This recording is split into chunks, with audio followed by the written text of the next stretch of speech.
আপনি একটি বাক্সের মধ্যে 1 লক্ষ টাকা রাখলেন। 1 বছর পর যদি বাক্সটা খুলে দেখেন তাহলে তার মধ্যে কত টাকা থাকবে? আপনি বলবেন যে 1 লক্ষ টাকা রেখেছিলাম সেই 1 লক্ষ টাকায় থাকবে, আর আমি বলবো যে 1 লক্ষ টাকা রেখেছিলেন 1 লক্ষ টাকা থাকবে না। কিভাবে? আমি সেটা এই ভিডিওর মধ্যে আপনাদের বোঝাবো, তাহলে বিষয়টা আরো ক্লিয়ার ভাবে বুঝতে সুবিধা হবে। আচ্ছা, 2 বছরের জন্য টাকাটা রাখলেন, 2 বছর পর যদি বাক্স খুলে দেখেন তো কি দেখবেন? এইভাবে যদি 3 বছরের জন্য বাক্সের মধ্যে টাকাটা রাখেন, 3 বছর পর খুলে দেখবেন কি থাকবে? আপনি আবার বলবেন ভাই 1 লক্ষ টাকা রেখেছিলাম 1 লক্ষ টাকায় থাকবে। এবার আসুন আমি প্রমাণ করে দেই, বাহ্যিকভাবে 1 লক্ষ টাকা থাকবে ঠিকই, কিন্তু সেটার ভ্যালু কমে যাবে। ধরুন 2020 সালে জানুয়ারি মাসে 1 লক্ষ টাকা রেখেছেন, 5 বছর পর একটা কোনো কাজ করবেন বলে, উদাহরণস্বরূপ মেয়ের বিয়ের জন্য স্বর্ণ কিনবেন, এই কথা ভেবে একটি বাক্সের মধ্যে 1 লক্ষ টাকা রেখেছেন। এবার বলুন 2020 সালে 1 লক্ষ টাকায় প্রায় 2 ভরি স্বর্ণ কিনা যেত, কিন্তু আজ কি সেই টাকায় 2 ভরি স্বর্ণ কিনা যাবে? আপনি বলবেন না, স্বর্ণের দাম বেড়েছে। হ্যাঁ, স্বর্ণের দাম বেড়েছে, কিন্তু টাকার দাম তো বাড়েনি। তার মানে আপনার নোটগুলো একই রয়েছে, কিন্তু তার ভ্যালু, তার মূল্য কমে গেছে। যদি 2020 সালে আপনি স্বর্ণ কিনে রাখতেন তাহলে প্রায় কাছাকাছি 2 ভরি স্বর্ণ পেতেন, কিন্তু সেই টাকাটা দিয়ে আপনি 2 ভরি স্বর্ণ 2025 সালে বা 26 সালে ক্রয় করতে পারছেন না। তার মানে বোঝা যাচ্ছে আপনার টাকার ভ্যালু কমে যাচ্ছে। প্রতি বছর ইনফ্লুয়েন্স রেট বেড়ে থাকে, যার কারণে আজকের 1 লক্ষ টাকায় যা কিছু ক্রয় করতে পারবেন 1-2 বছরের পর সেই টাকা দিয়ে তা ক্রয় করতে পারবেন না। জিনিসের মূল্য বেড়ে যাবে কিন্তু টাকার মূল্য কমতে থাকবে। আমি বাক্সের উদাহরণ দিলাম, আপনি সেটা ব্যাংকের সঙ্গে মেলাতে পারেন। সাধারণ ব্যাংকগুলিতে ইনফ্লুয়েন্স রেট ঠিক রাখার জন্য কিছু ইন্টারেস্ট দেওয়া হয়, যেটাকে আমরা সুদ বলি, আর সুদ ইসলামে হারাম। তাহলে সেই টাকা থেকে যে ইন্টারেস্ট পাওয়া যাচ্ছে সেটা আপনি নিতে পারছেন না। অনেক উলামায়ে কেরাম বলছেন সেই টাকাটা নিতে হবে, নিয়ে দরিদ্র মানুষদের মাঝে কোন রকমের নেকির উদ্দেশ্য ছাড়াই দিয়ে দিতে হবে। কারণ সেই টাকাটা যদি আপনি ফেলে রাখেন তাহলে কর্তৃপক্ষ সেই টাকাটা ভুল জায়গাতে ইউজ করতে পারে, বা সেটা এমনি পড়ে থাকবে। যেহেতু আপনার অ্যাকাউন্টে সেটা জমা থাকছে, তাই এমনি ফেলে না রেখে যারা অসহায় দরিদ্র মানুষ তাদেরকে দিয়ে দেন কোন রকমের নেকি পাওয়ার উদ্দেশ্য ছাড়াই। ইন্টারেস্টের টাকা ভক্ষণ করা যাবে না। তাহলে আপনি যে টাকাটা রেখেছিলেন ইনফ্লুয়েন্স রেটটা ঠিক রাখার জন্য আপনাকে যে ইন্টারেস্ট দেওয়া হচ্ছিল সেটা নিতে পারছেন না। তার মানে যে টাকা রেখেছিলেন সেই টাকাটাই থাকছে। এইভাবে যদি কয়েক বছর টাকাটা রাখেন তাহলে আপনার টাকার ভ্যালু বা মূল্য কমে যাবে।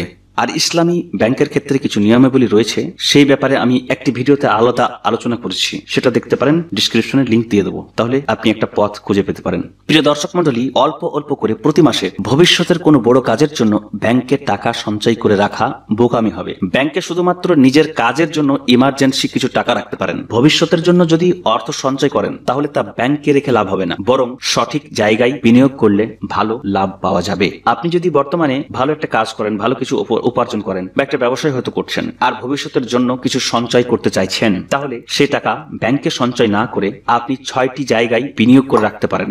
এর ফলে ভবিষ্যতে ভালো কিছু একটা আপনি পাবেন। কিন্তু সব টাকা একটি সেক্টরে রাখা যাবে না, ডাইভার্সিফাই করে রাখতে হবে। আমি এইখানে 6টি জায়গায় বিনিয়োগ করা যায় এই কথাটা তুলে ধরবো। এর মধ্যে যে জায়গাগুলো আপনার পছন্দ বা আপনার সুবিধা মতো সেগুলো 3টে থেকে 4টা আপনি বেছে নিতে পারেন। এই ভিডিওটি শুধুমাত্র শিক্ষার উদ্দেশ্যে বানানো, যাতে করে আপনারা এই ভিডিও দেখে কিছু শিখতে পারেন, অর্থনীতি বিষয়ে কিছু জানতে পারেন। এটা ভবিষ্যতের জন্য খুব ভালো। আমি আপনাকে বলছি না যে আপনি ইনভেস্টমেন্ট করুন, আপনি শিখুন, আপনি নলেজ নিন। ভিডিওটি শুরু করার পূর্বে একটা ক্লিয়ার ডিসক্লেমার দিয়ে দিই, this video only for education purpose, there is no recommendation to invest. Before investing research yourself.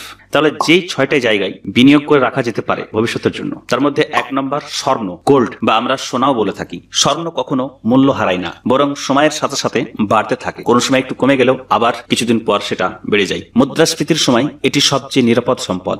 সঞ্চয়কৃত কিছু টাকা স্বর্ণে বিনিয়োগ করা যেতে পারে, তবে স্বর্ণের গহনা কিনলে হবে না। এমনি স্বর্ণ কিনে রাখবেন বা স্বর্ণের কয়েন কিনে রাখতে পারেন। স্বর্ণের গহনা কিনলে তাতে খাদ থাকে, সেটা আপনার লস হবে। বিনিয়োগের ক্ষেত্রে এটা একটা লস বলে গণ্য হবে। 2 নম্বর রূপা, সিলভার, যেটাকে আমরা চাঁদিও বলে থাকি। রূপার দাম স্বর্ণের মতো দ্রুত বাড়ে না, কিন্তু স্থিতিশীল ও নির্ভরযোগ্য।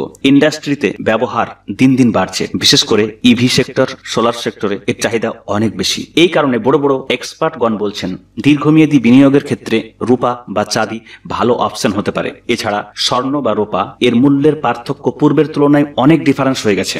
আপনারা জানেন যে জাকাত ফরজ হওয়ার জন্য 7.5 ভরি স্বর্ণ আর 52.5 ভরি চাঁদির সিমিলার যদি মূল্য হয়, দুটোর মধ্যে যে কোনো একটা, তাহলে জাকাত ফরজ হয়। কিন্তু এখন যদি দেখতে যান তাহলে সোনা এবং চাঁদি এর যে দামের ডিফারেন্সটা অনেক বেশি হয়ে গেছে। তো এক্সপার্টগণ বলছেন যে এই যে চাঁদি বা রূপার যে চাহিদা বাড়ছে, একটা সময় সেই যে ডিফারেন্সটা আগে ছিল সেরকম হবে, মানে একটা বড় গ্যাপ রয়েছে, এর যে দাম অনেক বাড়ার সম্ভাবনা রয়েছে। তাই অল্প কিছু এই জায়গাতেও বিনিয়োগ করা যেতে পারে। 3 নম্বর জমি বা ল্যান্ড। জমির দাম সময়ের সাথে প্রায় সব জায়গাতেই বাড়ে। কোন জায়গায় হয়তো খুব বেশি বাড়ে, কোন জায়গায় একটু কম বাড়ে, কিন্তু বাড়ে। একবার কিনলে কোনো টেনশন নেই, আপনি সেই জমিটা ভাড়া দিয়েও কিছু উপার্জন করতে পারেন। এছাড়া যদি ফেলেও রাখেন তবুও তার মূল্য বাড়তে থাকবে। এটি এমন এক সম্পদ যা আপনার পরবর্তী প্রজন্মকেও সাপোর্ট করে। তাই নিজের সঞ্চয়কৃত টাকা হতে কিছু টাকা জমি ক্ষেত্রেও বিনিয়োগ করে জমি ক্রয় করা যেতে পারে। যতটা হোক, অল্প কিছু জমি হলেও ক্রয় করতে পারেন। সেই টাকা ব্যাংকে ফেলে রেখে কোনো লাভ নেই, জমি ক্রয় করে রাখতে পারেন। 4 নম্বর, স্টক মার্কেট।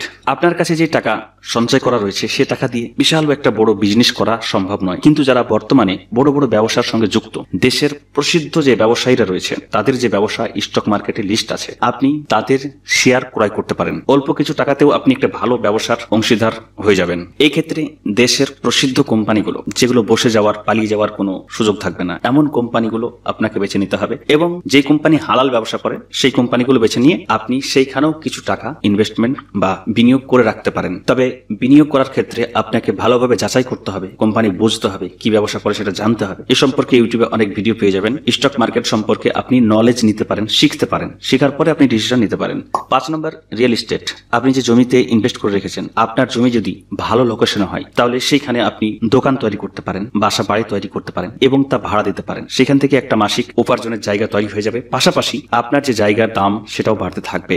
আর যদি খুব বেশি গ্রাম অঞ্চলের দিকে আপনার জমি থাকে তাহলে তাতে বিল্ডিং তৈরি করে ভাড়া দিয়ে বা লিজে দিয়ে তেমন কিছু লাভ হয়তো হবে না, কিন্তু জমিটা ফেলে রাখলে আপনার লাভ আছে। তাই জমিটার যেই জায়গা, লোকেশন, সেটা আপনাকে দেখে এটা ডিসিশন নিতে হবে। 6 নম্বর, ব্যবসা। আপনি হয়তো একটা চাকরি করছেন, সেখান থেকে কিছু বেতন পাচ্ছেন, স্যালারি পাচ্ছেন, তার মধ্যে থেকে কিছু সঞ্চয় করছেন। তাহলে সেই যে সঞ্চয়টা আপনি ব্যাংকের মধ্যে করছেন, মূল্যটা কিন্তু কমে যাচ্ছে। ফলে পার্ট টাইম একটা ব্যবসা করতে পারেন, তো ব্যবসায় ইনভেস্টমেন্ট করতে পারেন। এটা হচ্ছে 6 নম্বর। মানে একটা অল্প টাকা দিয়েও ব্যবসা শুরু করতে পারেন, তাহলে আপনার টাকাটা বাড়তে থাকবে, আপনি আপনার ব্যবসাটাও বাড়তে থাকবে। তাহলে একটা উপার্জনের পাশাপাশি আর একটা উপার্জনের জায়গাও তৈরি হয়ে যাবে। তাহলে 6 নম্বর এটা। তাই যারা টাকা সঞ্চয় করে রাখেন ব্যাংকে ভবিষ্যতে কিছু করব বলে, তাদের বলবো ব্যাংকে না রেখে এই 6টি জায়গায় আপনি বিনিয়োগ করে রাখতে পারেন, যেটা আপনার জন্য নিরাপদ। আপনার টাকার মূল্য বা ভ্যালু কমবে না। তাহলে 6টি জায়গায় কি বললাম? স্বর্ণ, রূপা, জমি, স্টক মার্কেট, রিয়েল এস্টেট এবং ব্যবসা। এই 6টি জায়গায় আপনি বিনিয়োগ করে রাখতে পারলে আশা করছি আপনার যে টাকা, আপনার যে অর্থ, সেটা সেফ থাকবে এবং সেটা বাড়তে থাকবে, তার মূল্য কমে যাবে না। তো আশা করছি এই তথ্যগুলো ভালো লেগেছে। শিক্ষামূলক এই ভিডিওটি দেখে শিক্ষা নিতে পারেন, ভাবতে পারেন, চিন্তা করতে পারেন। অর্থনৈতিক বিষয়টা আমাদের সকলকে বোঝা উচিত, যাতে করে আমরা ভবিষ্যৎ গড়তে পারি। মারা যাওয়ার পরেও যেন আমার পরিবার পথে না বসে, সেটাও লক্ষ্য রাখতে হবে। আল্লাহ রাব্বুল আলামিন যেন আমাদের রিজিকে বরকত দান করেন, সঠিক বোঝার তৌফিক দান করেন, হালাল পথে চলার তৌফিক দান করেন, হালাল উপার্জনের তৌফিক দান করেন। আমিন সুম্মা আমিন। সকলে ভালো থাকবেন। কথা হবে পরবর্তী আরেকটি ভিডিওতে। আসসালামু আলাইকুম।